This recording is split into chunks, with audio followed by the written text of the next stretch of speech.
गणानां त्वा गणपतिगं हवामहे कविं कवीनां मुपमश्रवस्तमं ज्येष्ठराजं ब्रह्मणां ब्रह्मणस्पतान् शृण्वन्नोतिभिस्सेदसादनं प्रणो देवी सरस्वदेवाजेभिर्वाजिनेवते दीनामवित्रयवतो गणेशाय नमः सरस्वत्यै नमः श्रीगुरुभ्यो नमः हरि ओम् ॐ जयन्ते मङ्गलकाले भद्रकाले कपालिने दुर्गा क्षमा शिवदात्रे स्वाहा स्वादा नमोऽस्तुते ॐ साईश्वराय विद्महे सत्यदेवाय धीमहि तन्नः सर्वः प्रचोदयात् ॐ शान्ति शान्ति शान्तिः Sai Lin. Sai Sharma, and thank you, Bhagwan, for allowing us to share your priceless jewels with our listeners. We are broadcasting today from New Zealand and New Zealand and Malaysia. When I speak about topics with Mata Betty, I would like to remind our viewers that Swami told Mata Betty from New Zealand is his minister for Malaysia, Singapore, Fiji, and New Zealand. He said, she is my minister, she is my chairperson. So I'd just like to remind our viewers that when I tell a story about Mata Betty, that is who I am speaking of. Our topic today is you get jewels only from earth. These are Swami's words.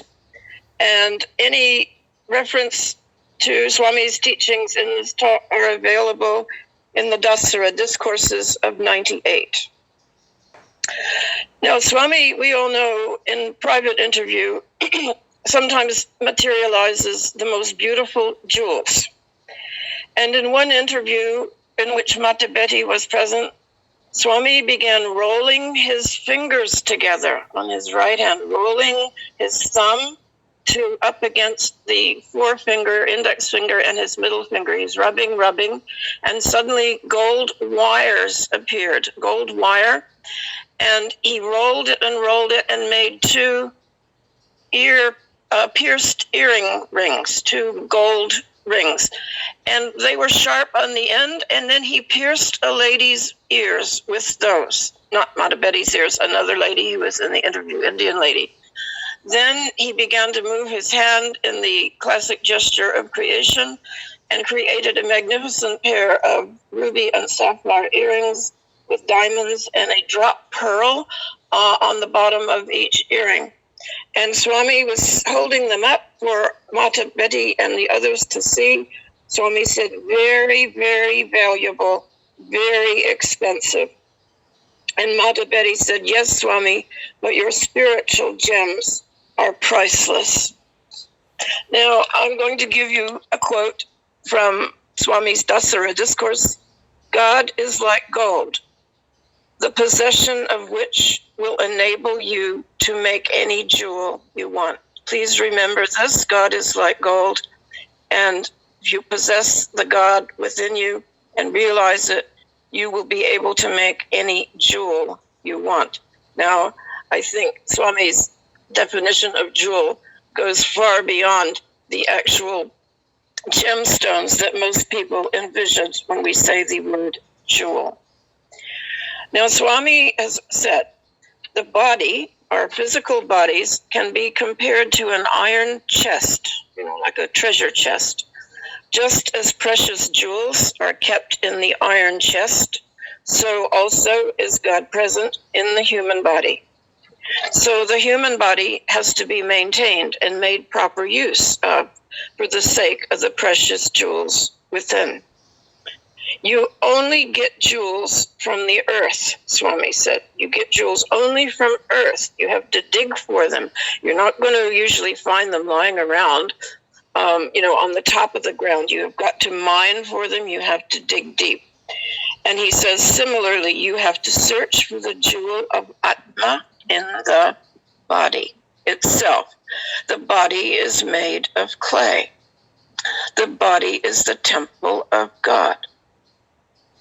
The saints declared that God is not present in some distant land, but is in the human body.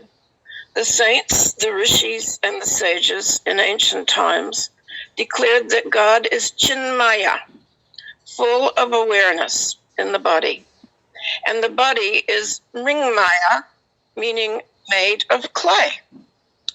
So Swami is pointing out to us that we are a literal treasure chest, and deep within us is the most priceless jewel of all, him. He is gold. We are the jewel. God is like gold, the possession of which will enable you to make any jewel you want. Now, Swami said, Atma is not on your arm or on your wristwatch or on your shoes.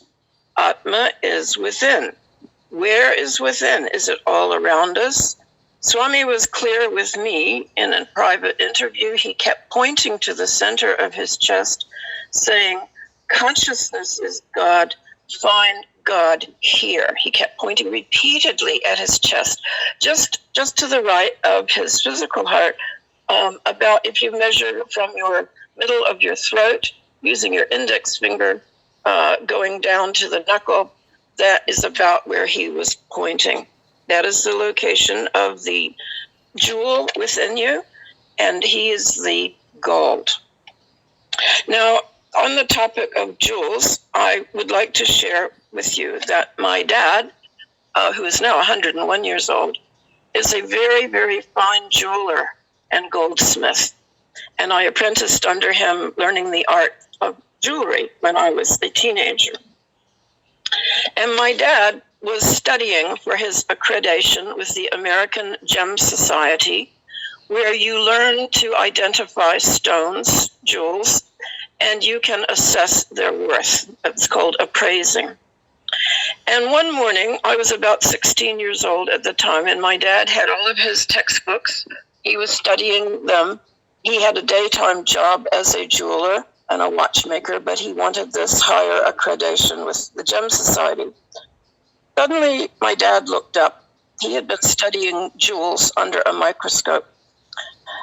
And he said to me, jewels have got consciousness. They are alive. I was so shocked by this because I had never heard my father utter words like this before. But in delving into the composition of a jewel, he realized that he was working with a living thing. And this was really the beginning of my own spiritual quest. I could not imagine that an item, no matter how beautiful it was, and he handled many beautiful gemstones, could have consciousness. That meant a rock could have consciousness. That meant earth could have consciousness. That meant water could have consciousness, air.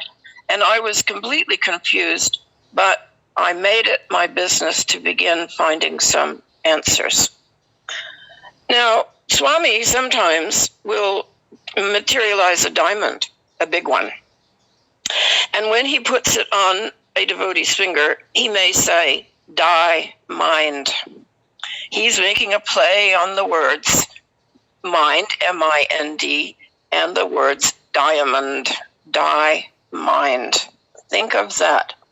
Most devotees who received a diamond ring from him told me they were very frightened that he would say die, mind, because that meant their mind needed to die.